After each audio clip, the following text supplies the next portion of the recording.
मिथिला संगीत धाम पर अहाँ सब दर्शक के बहुत बहुत स्वागत अछि। आई गायिका अमृता झा एकटा गीत गा रहल छथि। चलू ओ गीत सुनै छी। गीत नीक लागे तो चैनल के सब्सक्राइब करबे, वीडियो के लाइक करबे, अपन दोस्त संगे ई गीत के शेयर करबे और बेल आइकन दबेनाइ बिल्कुल नहीं बिसरबे। धन्यवाद। कृष्णा के मैया है चोरी के लनी तोहरो नंदलाल। कृष्णा के मैया है चोरी के लनी तोहरो नंदलाल। तोहरो गोपाल है मैया तोहरो गोपाल। कृष्णा के मैया है चोरी के लनी तोहरो गोपाल। कृष्ण के मैया है चोरी के लनी तोहरो नंदलाल। सीकही दलानी तोरी सीकही दलानी तोरी माट की दलानी फोड़ी।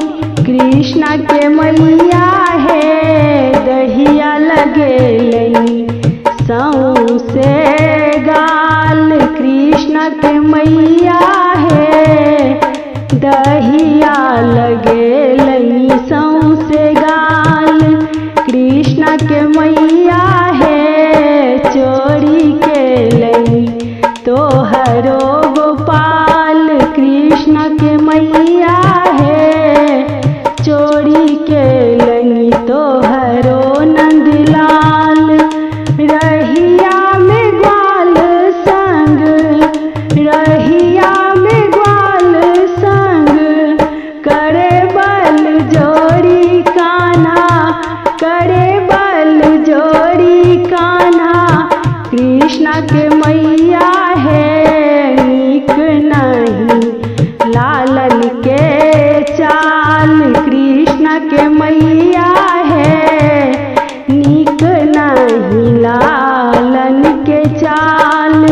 कृष्ण के मैया है चोरी के लनी तोहरो गोपाल। कृष्ण के मैया है चोरी के लनी तोहरो नंदलाल। यमुना के तीरे कान्हा गोपियन के चीर चुरावई। यमुना के तीरे कान्हा गोपियन के चीर चुरावई। कृष्ण के मैया है समझा लिया आहा अपन लाल। कृष्ण के मैया है समझा लिया आहा अपन लाल। कृष्ण के मैया है चोरी के लनी तोहरो गोपाल। कृष्ण के मैया है चोरी के लनी तोहरो